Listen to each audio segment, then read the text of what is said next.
Bonjour, bienvenue sur Visibility. Je vais vous présenter un tutoriel Photoshop qui va utiliser la fonction PhotoMerge pour faire une chronophotographie.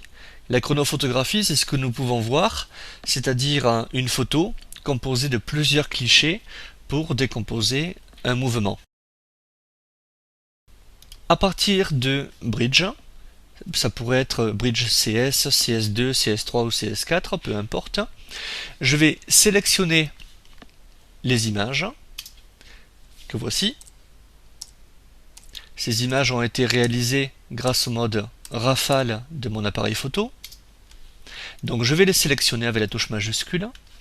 Je vais aller dans le menu Outils, Photoshop, et je vais lancer la fonction PhotoMerge.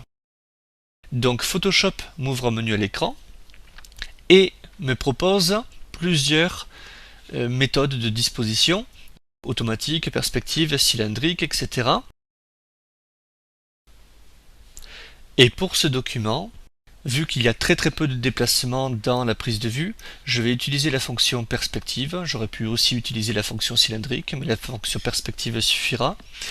Et le plus important, je vais décocher la fonction fusion des images, qui est très pratique pour les panoramas, mais qui en fait va m'empêcher de composer la photo et de choisir ce que je veux conserver sur l'image et ce que je veux effacer ou ce que je veux masquer. Dans les fichiers sources, on voit bien que les images sont sélectionnées puisqu'elles sont sélectionnées à partir de Bridge et je n'ai plus qu'à cliquer sur OK. Donc Photoshop va rassembler toutes ces images sur un seul et unique fichier, va comparer les pixels de façon à ordonner les calques et comme les images ont été prises en mode rafale et par conséquent en mode chronologique, les images vont se succéder les unes sur les autres, donc 1214, 1215, 1216, etc. Alors sur ce panorama, je vais appuyer sur la touche Alt et cliquer sur l'œil du premier calque, enlever tout simplement la visualisation des autres calques et prendre la gomme, choisir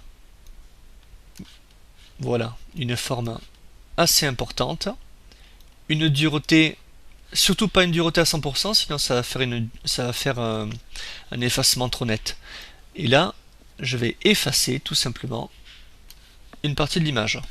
Donc en affichant le calque suivant, je vais voir la deuxième photo, et donc du coup, je vais commencer à voir la décomposition se faire. Donc je vais sur le calque 15, je vais supprimer toute cette partie de l'image, et en affichant le calque 16, je vais voir à nouveau l'autre photo. Donc je vais tout simplement afficher les autres images en même temps, le calque 16, et j'y vais doucement. Voilà, le 17, le 18, voilà, le 19,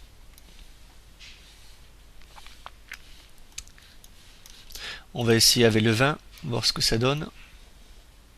Le 20 est un petit peu près puisque en fait l'image avec le mode rafale est automatiquement plus proche. On va essayer avec celui-là uniquement. Voilà, on va conserver plutôt ces deux calques. Donc, je n'ai plus qu'à recadrer l'ensemble de l'image, éventuellement aplatir si j'en ai le besoin, peu importe. Mais voilà, la composition est faite. Alors vous voyez une légère déformation en fait, vous voyez quand même une déformation assez importante au niveau de cette image, puisque le mode perspective a automatiquement fait une torsion de la photo de façon à s'adapter aux autres images. Mais voilà. Si j'avais une image où les éléments se chevauchaient un petit peu plus, j'aurais eu ce résultat. Voilà la première image. Et il aurait fallu détourer chaque calque, chaque photo, de façon à reconstituer les mouvements. Donc n'oubliez pas la fonction PhotoMerge pour Photoshop, la fonction rafale pour votre appareil photo. Il ne vous reste plus qu'à prendre des photos en mouvement. Donc amusez-vous bien et à la prochaine fois.